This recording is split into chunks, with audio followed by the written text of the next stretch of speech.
come on, serious suggestions, please. I'm not trying to write a thriller here. It's supposed to be an essay, you understand? An essay. That means facts and logic. Well, if it's facts and logic you're after, you shot yourself in the foot with your choice of research topic, didn't you? The Tatara Suna mystery. When so much remains unexplained, there's little to be objective about.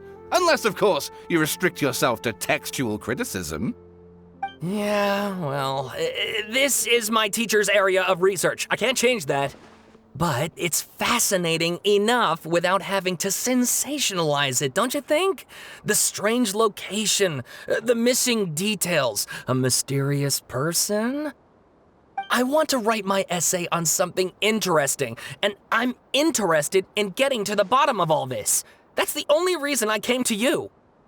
Yes, you came to me, so all the more reason to take my advice. The fact is, it's the dramatization that will make people want to read it. There's no getting around that. Okay, but... Did one of them just mention Tatara Suna?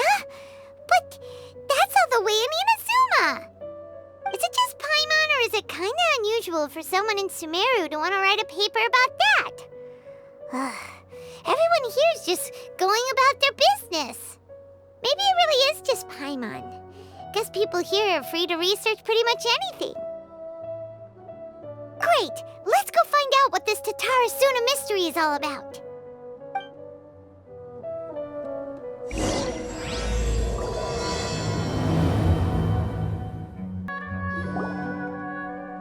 Alright, I guess I'll go with my textual criticism and your editorial direction for the first draft. I have a feeling that the missing Kabuki Mono will end up being the main focus of this paper. Ugh, if only we knew where to find that traveler. From what they say about him, this seems like the kind of thing he'd know about.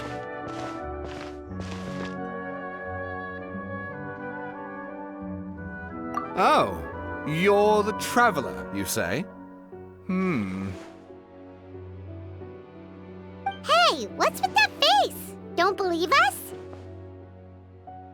No, of course I believe you. Actually, I first heard about your great exploits when I was still in Inazuma. This is my first time coming face to face with you and your mysterious silver-haired companion. I couldn't believe my luck, and out of force of habit, I started, examining the evidence. Sorry. Oh, Sawada, for the love of... Sorry, we don't get out much, so our social skills are kinda lacking. Traveler, I hear you've helped many people a great deal and been to many places. Would you be able to tell us about Tatara Suna? Actually, we don't know much about that place either. In fact, we only came over here because we heard you talking about it and wanted to learn more. I see.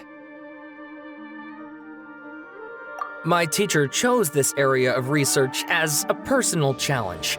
He said it's difficult to get into because even Inazumans don't know much about Tatara Suna's past. But who'd have thought that... If you don't mind, I'd love to show you all my outline for the book I'm writing about Tatara Suna. Hold on, Sawada. Don't you think that's a bit of a deep dive or a first read? Well, fair point. In that case, please ease yourselves in gently by taking a look at Akaba's latest essay draft. Let me give you some background. This all started with the discovery of some records in Tatara Suna. The writings mentioned someone by the name of Mikoshi Nagamasa, who crafted a fine blade. But in the end, he threw it into a fire to destroy it, and killed his servant Katsuragi. Why? Well, no one knows. Apart from the swordmaker, his servant, and the one who wrote this all down, the records also mention a kabuki mono. This seems to be an Inazuman word for an eccentric stranger, someone who dresses funny or acts in an unusual way. That's right. Akaba's teacher has spent quite some time researching these events on the ground. This kabuki mono lived in Tatara Suna for a while before disappearing without a trace. And shortly afterwards, as Akaba mentioned, things got pretty ugly. So first this strange person goes missing, then a murder happens? Seems kinda fishy to Paimon.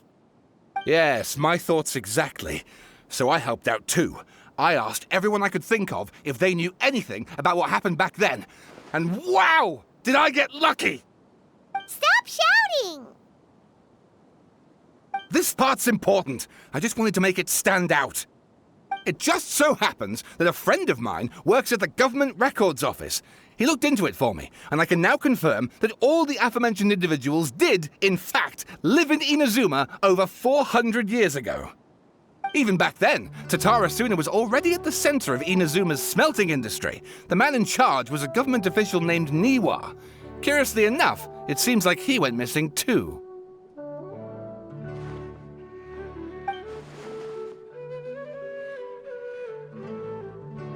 Wait, so there are 2 missing people in this story now?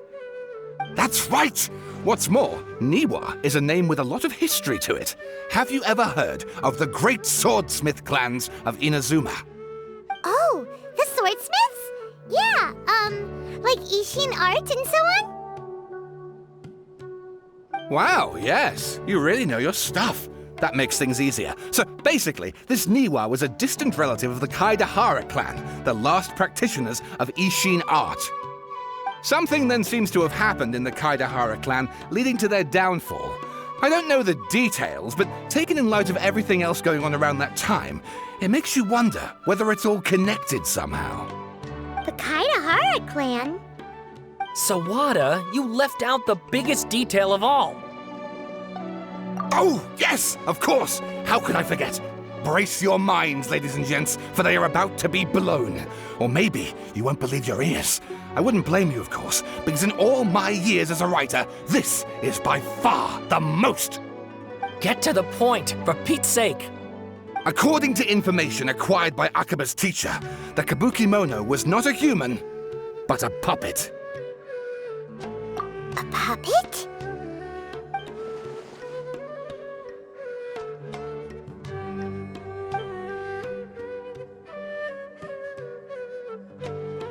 Aha! Judging by the looks on your faces, you do know something after all.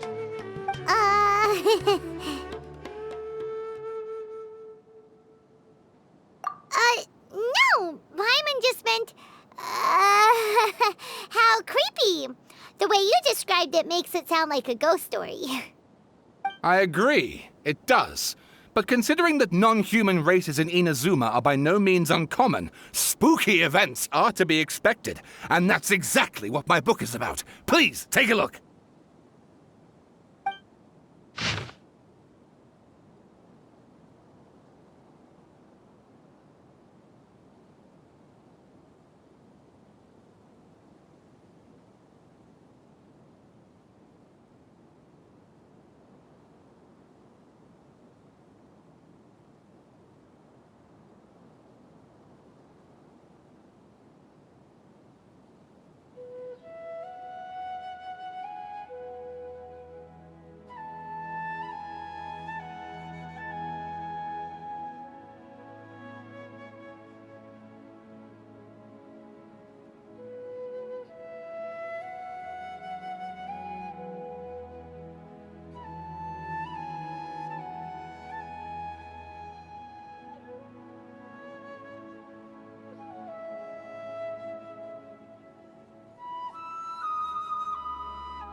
Oh, and please read my essay draft as well.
Sawada was encouraging me to follow his more creative approach, but I think essays should be grounded in facts. I don't think explaining everything away with mysterious forces will cut it.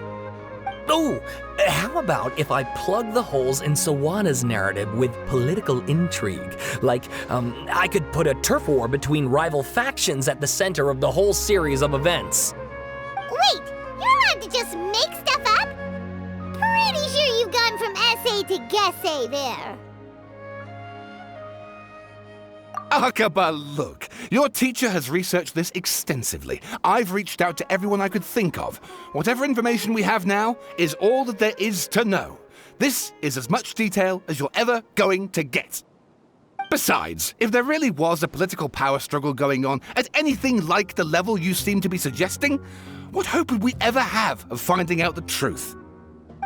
Good point. Okay, back to the drawing board, I guess. Give me some time. I need to find a new angle on this. We have some other stuff to do, so we'll have to say goodbye for now. Good luck with your essay! All right, thank you. If you find out any more info about all this, please do let me know. Thanks so much.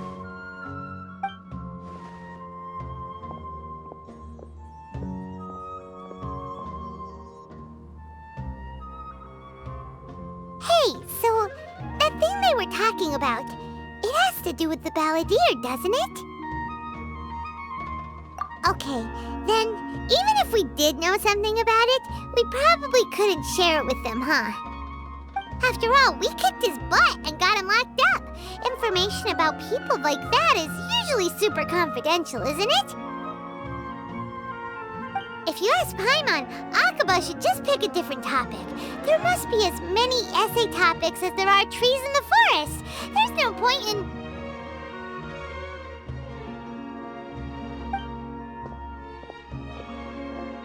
Ah! Hey, did you see that? He literally just went by, over there. It looked like... the balladeer!